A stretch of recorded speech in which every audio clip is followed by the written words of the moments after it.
from WFAA TV, the spirit of Texas. This is Good Morning Texas in high definition. Still ahead this morning on GMT, backing the blue with the attack in Dallas fresh in our minds. Learn how some NFL players are teaming up with a nationwide campaign to protect the men and women who protect us. They're sworn to serve and protect. Last week, 5 Dallas police officers paid the ultimate sacrifice doing just that.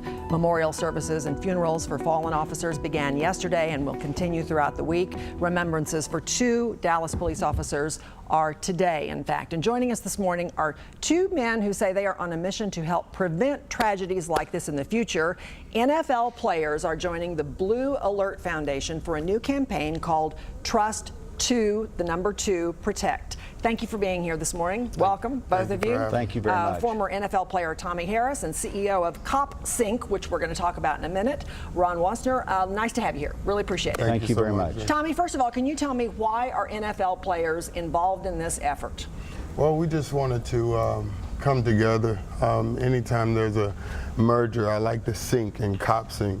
And we were brought on by Jack Brewer, a fellow teammate, and Drayton Florence and Clinton Porter. It's just a lot of guys that wanted to use their platform and to impact their communities, knowing that a lot of people listen to us through the influence, and we see what's happening.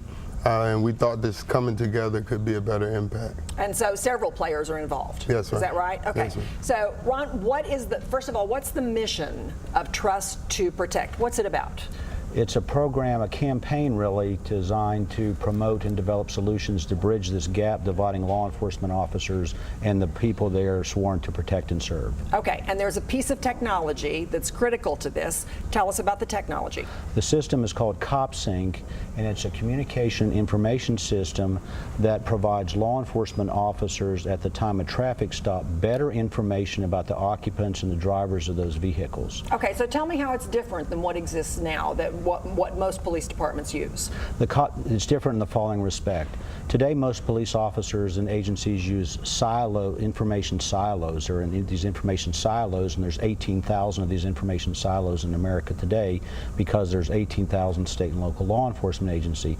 The COPsync system is architected to connect all these law enforcement officers and agencies on one communication system and information platform so they can all communicate and share information in real time as if they were one agency. Okay, so just give me an example of how that would work. Just a real simple example on the streets of Dallas. Yes, so for example, well, let me use an example that's been in the news.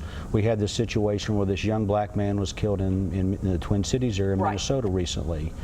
Now, this individual had 31 nonviolent contacts in traffic encounters with the local police department over the last 12 years.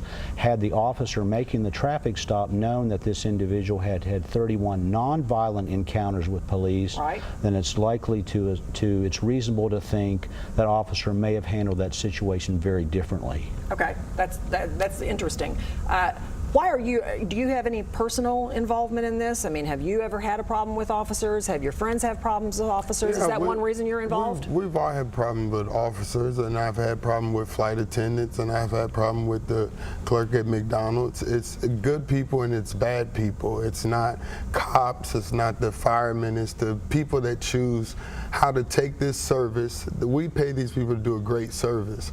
And in that service, being a cop's mean being a great cop. It shouldn't be something bad in that. Like a preacher, you wouldn't expect a bad preacher.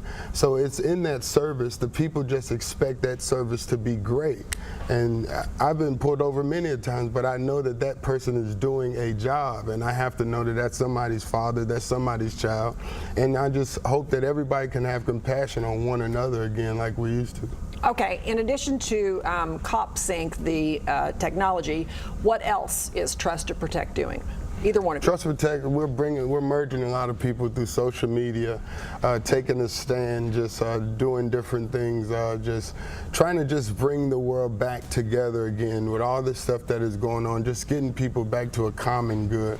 And that's it, just doing big movements. So if I'm on Twitter or something, am I going to see this hashtag, Trust to ma'am. Protect? Yes, ma'am. Okay, You so if can I see that hashtag, that's Twitter, what it's about. Instagram. Real quickly, are some Texas departments already using this? Yes, ma'am. We have 20% of the law enforcement agencies in in Texas, 20% of the agencies in Texas are now using this system. And in addition, we have customers in 9 other states, so 10 other states across the U.S. are using it. All right. Well, thank you for coming in this morning. Thank you so In much. light of what's happened here recently, we're all looking for any ways possible to improve things for everyone. So we really appreciate the information. Thank you very much. Thanks for being here.